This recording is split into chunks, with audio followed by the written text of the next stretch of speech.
పోతూ ఉంటాడు. సంగారెడ్డి జిల్లా పటాన్ చెరు ఏపీఆర్ గ్రాండ్ లో ఉంచిన విద్య బంగారాన్ని కేజీల్లో హోల్సేల్ కి ఇస్తానని అమాయకులకు కుచ్చుటోపి పెట్టింది. దాదాపు 18 కోట్లు కాజేసింది విద్య అనే మహిళ. వైసీపీ మాజీ ఎమ్మెల్యే సపోర్ట్ ఉందని బుకాయించింది. డబ్బులు తిరిగి ఇవ్వమని అడిగితే ఎదురుదాడి చేసింది. డబ్బులు ఇస్తామని ఇంటికి పిలిపించిన విద్య బాధితులపైనే ఎదురు దాడికి దిగింది. ఇంటికి వెళ్లిన బాధితుల్లో కలమ్మ అనే మహిళ మీద దాడి చేసింది నిందితురాలి కుటుంబం. రక్తం వచ్చేలా విచక్షణారహితంగా దాడి చేశారని వాపుతుంది బాధితురాలు. తనకు ప్రాణహాని ఉందని న్యాయం చేయాలంటూ బాధితురాలు కలమ్మ బిగ్ టీవీని ఆశ్రయించింది.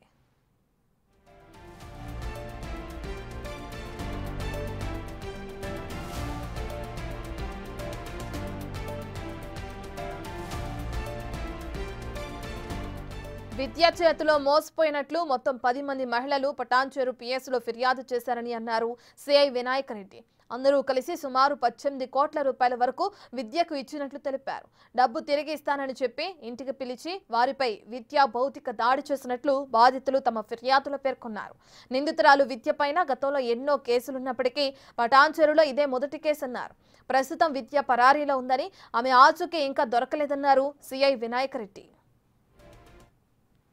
పటాన్ చెరు పోలీస్ స్టేషన్ పరిధిలో విద్య అనే ఒక మహిళ తనకి బంగారు వ్యాపారాలు ఉన్నాయంటూ చెప్తూ కూడా కొంతమంది మహిళల దగ్గర దాదాపు లక్షలు కోట్ల రూపాయలను తీసుకొని దాదాపు 18 కోట్లు తీసుకొని పరారైనట్లు కూడా బాధితులు ఆరోపిస్తున్నారు. ఈరోజు బాధితులు పటాన్ చెరు పోలీస్ స్టేషన్కి వచ్చి కేసు వివరాలు ఇచ్చిన పరిస్థితి కూడా కనిపిస్తుంది. ప్రస్తుతం మనతోటి పటాన్ చెరు సిఐ గారు ఉన్నారు. ఈ కేసు వివరాలు వారి ద్వారా తెలుసుకుందాం. సరే, విద్య అనే మహిళ ఎప్పటి నుంచి వెళ్ళి ఇలా చెప్తూ కూడా డబ్బులు తీసుకుంటుంది? ఇప్పటివరకు ఎన్ని తీసుకుంది? ఆమెను పట్టుకున్నారా ఏంటి? ఆమె ఎంతమంది దగ్గర డబ్బులు తీసుకుంది, ఎవరెవరి దగ్గర తీసుకుంది అనేది పూర్తి వివరాలు మనకు తెలియదు. యాక్చువల్గా నిన్న మన దగ్గరికి కొంతమంది వెన్నెల, ఉమాదేవి గారు, లక్ష్మి గారు, సుమలత గారు అని ఒక 10 మంది వరకు మన దగ్గరికి వచ్చి వాళ్ళు ఈమె ఇంతకుముందు సీతాఫలం మండి సికింద్రాబాద్ ఏరియాలో ఉన్నప్పుడు వీళ్ళు కూడా కొంతమంది కూకట్పల్లిలో ఉన్నారు, కొంతమంది దిల్సుఖ్ నగర్ చెందిన వాళ్ళు, మొత్తం టోటల్గా ఒక 18 crores వరకు ఇచ్చినాము. అట్టి డబ్బుల విషయంలో వాళ్ళు వచ్చి ఆమె రమ్మని చెప్పిందట.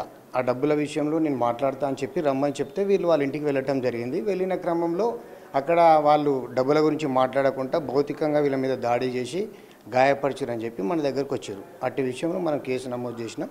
అది కేసు దర్యాప్తులో ఉన్నది. అంటే ఈ విద్య అనే మహిళ పైన గతంలో కూడా చాలా కేసులు ఉన్నాయంటూ కూడా తెలుస్తోంది. సో ఎందుకు సార్ అన్ని కేసులు ఉన్నా కూడా ఇప్పటివరకు ఎందుకు పట్టుకోలేదు? ఏంటి అసలు? ఆ కేసులు మన దగ్గర లేవు. అసలు మన దగ్గర మా పోలీస్ స్టేషన్ లిమిట్స్లో మా దగ్గరికి ఎవ్వరు కూడా ఇక్కడ ఉన్న వాళ్ళు మమ్మల్ని మోసం చేసిందని పోలీస్ స్టేషన్కి ఎవరు రాలే. ఇప్పటివరకు విద్య పైన ఎలాంటి కేసు పడాలి? ఎవరు రాలే మా దగ్గరికి. ఇదే ఈ కలమ్మ అనే వాళ్ళు ఎవరైతే నిన్న పోయినారో ఆమె మన జూలై 10వ తారీఖు మన దగ్గరికి వచ్చింది. సేమ్ ఇదే ఇష్యూ, నాకు డబ్బులు ఇవ్వాలి ఉండే, నేను పోయి అడిగితే మళ్ళీ నా మీద కొట్టినారని చెప్పి అప్పుడు వచ్చింది ఆమె.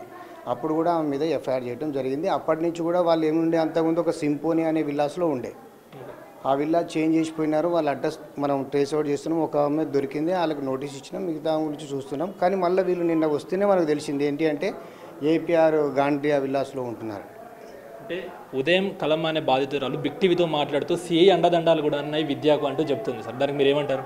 అవసరం లేదు. మా అండదండాలు ఎప్పుడు న్యాయం వైపు ఉంటాయి తప్ప అన్యాయం వైపు ఎప్పుడు ఉండము.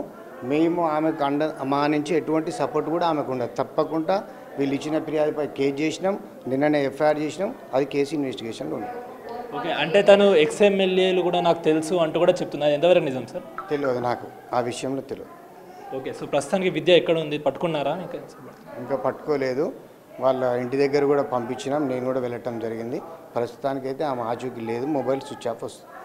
సో పటాన్ చెరు పోలీస్ స్టేషన్లో ఎంతమంది బాధితులు వచ్చి కేసు నమోదు చేస్తారు సార్ ఇప్పటివరకు? నిన్న మన దగ్గరికి వెన్నెల గారు వచ్చారు, ఆమెతో పాటు ఒక 10 members నేమ్స్ ఇచ్చారు. మేము అందరం కలిసిపోయినామని చెప్పారు. అది. సో ఎంత అమౌంట్ అని చెప్పారు వీళ్ళు ఒక్కొక్కరు మొత్తం కలిపి? వాళ్ళు చెప్పారు మేము 18 లక్షల వరకు ఇచ్చినాము, గత 3 సంవత్సరాల క్రితం ఇచ్చినాము. అప్పటి నుంచి కూడా మమ్మల్ని ఇదే విధంగా ఇబ్బంది పెడుతుంది, ఇప్పుడు ఇస్తా అప్పుడు ఇస్తా అని చెప్తుంది, కానీ ఇప్పటివరకు ఇవ్వలేదు.